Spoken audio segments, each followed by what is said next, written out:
mesmo mover de adoração, entusiasmo, irmãos, abre mais uma vez as Escrituras no Evangelho de Mateus, capítulo 8, versículos do 28 ao 34, subsequente daquilo que vimos semana passada.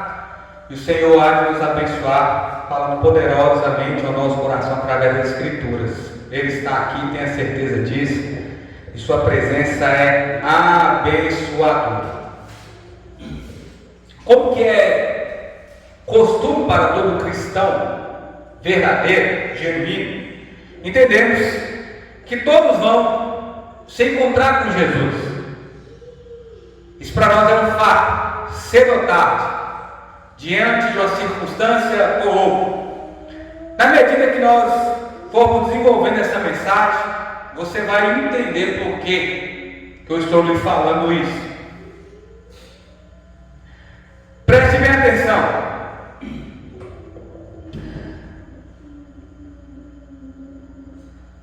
Fique bem atento e de olhos abertos diante do que vai acontecer agora que Jesus ele saiu de um lado e foi para o outro. Lembra que ele estava atravessando o mar da Galileia, ou o mar de Genezaré.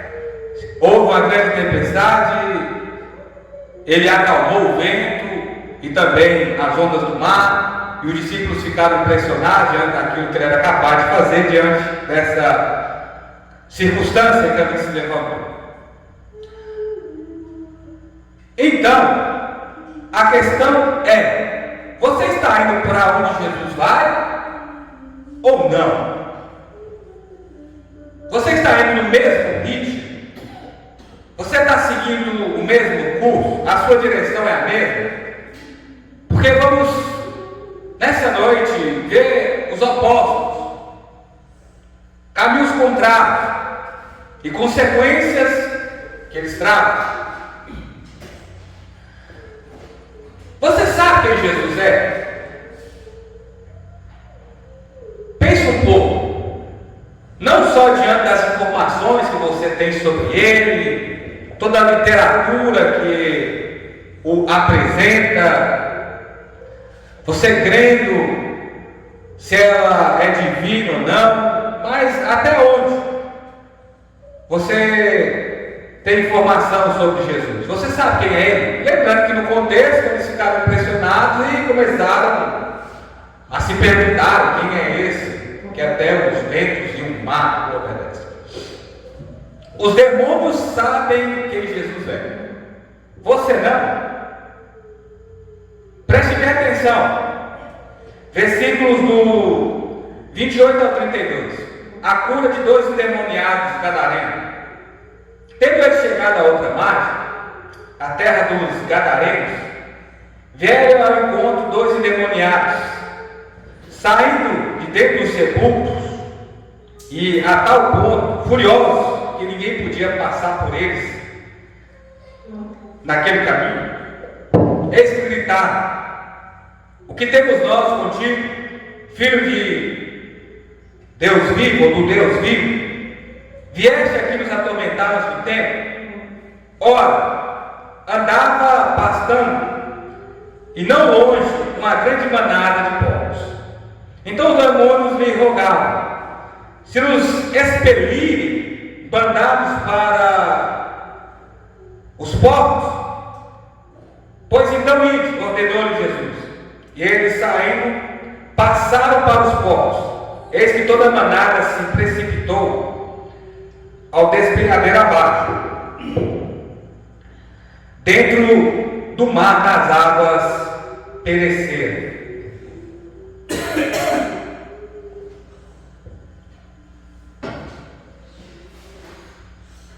Resumindo, irmãos, esse diálogo da narrativa, Jesus ele chega até a região de Gadara, onde que habitavam esses 2 homens possessos.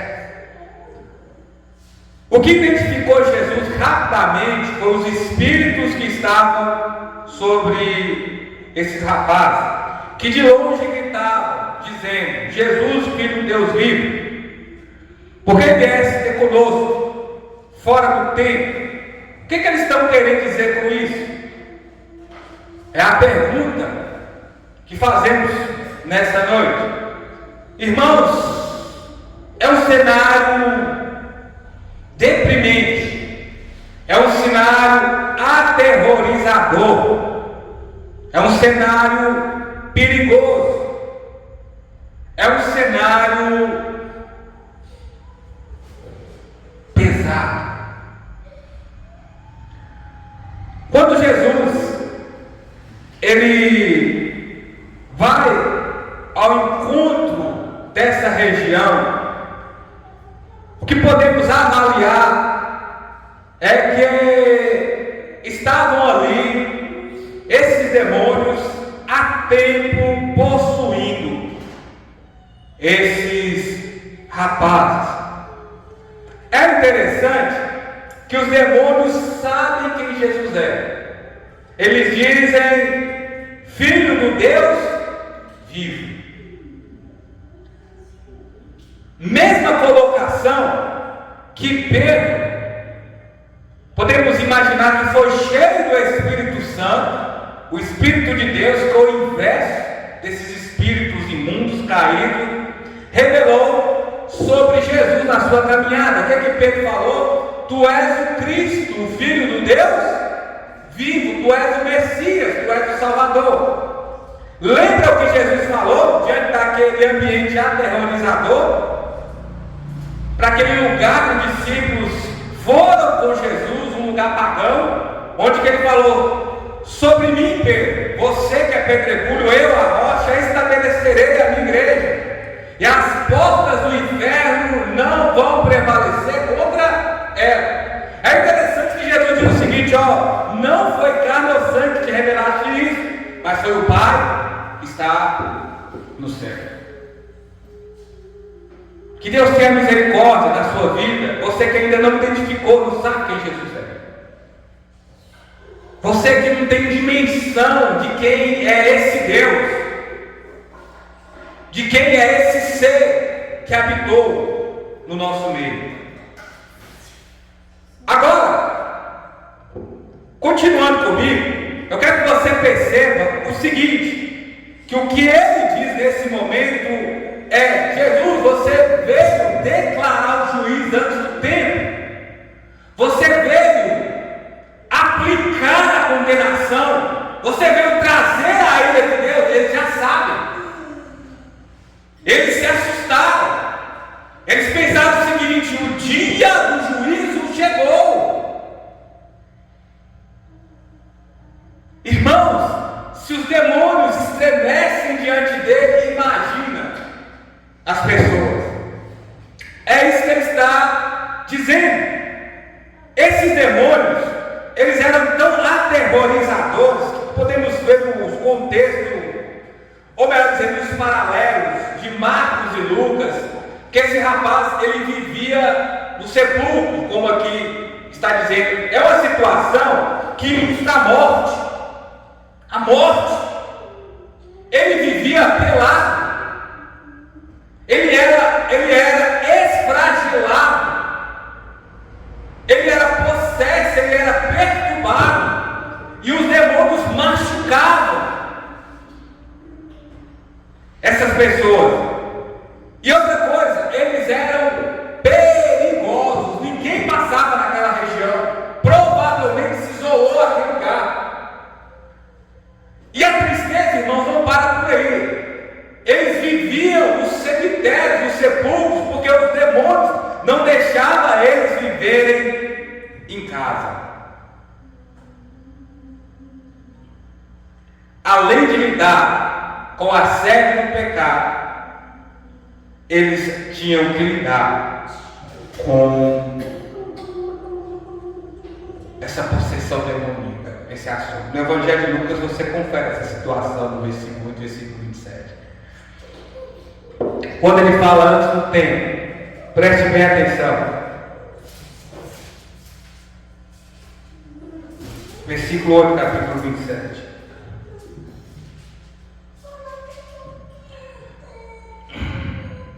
Capítulo 8, versículo 27.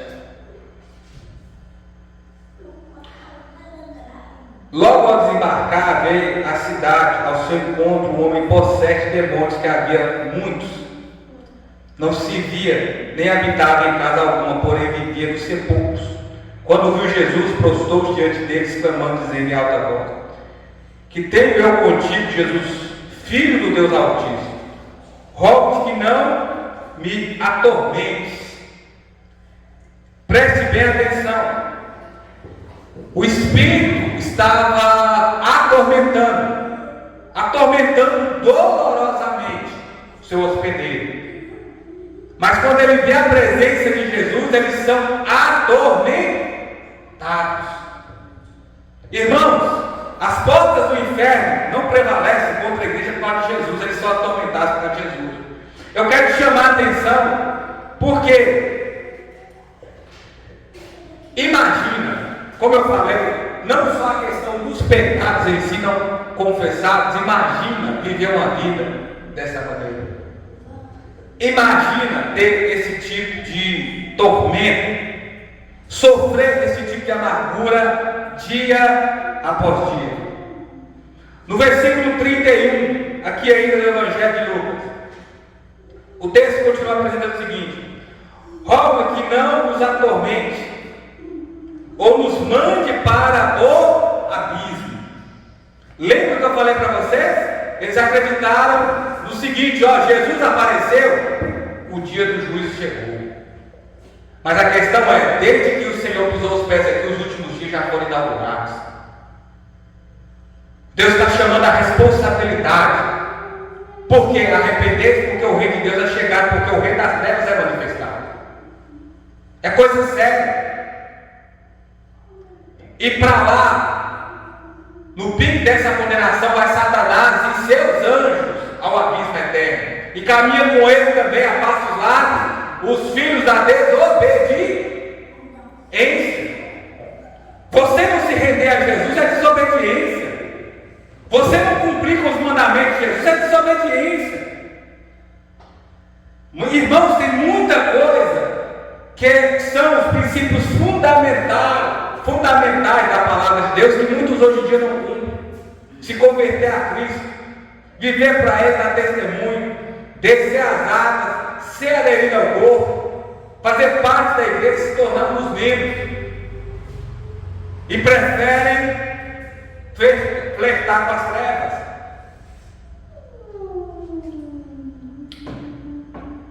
E é interessante que de longe eles veem Jesus e gritam. Muitos estão perto e brincam com coisas, irmãos, que está fora da nossa realidade. Percebe-se o seguinte, que quando esses demônios eles aparecem nesse ponto, Jesus quer apresentá-los para os seus seguidores.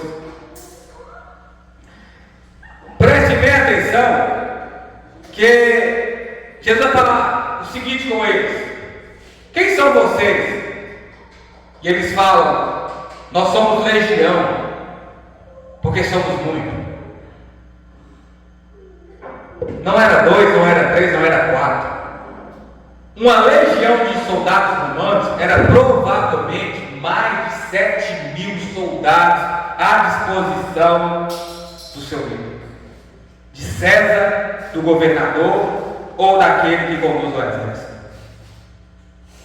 Lembra sobre a entrega de Jesus do Getsemane lá por sua causa e por minha, para nos livrar dos nossos pecados, morrer na cruz do nosso lugar, enfrentar a nossa morte?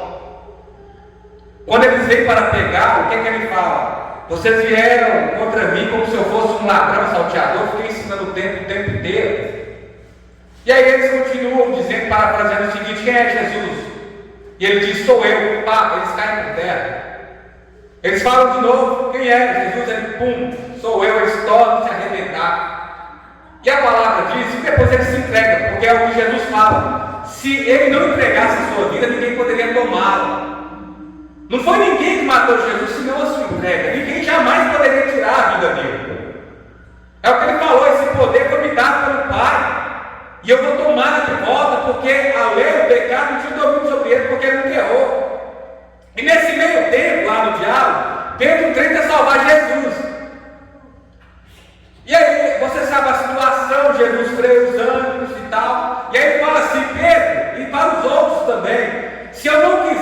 eu não poderia pedir ao meu pai, ele me enviaria uma legião de anjos para me proteger?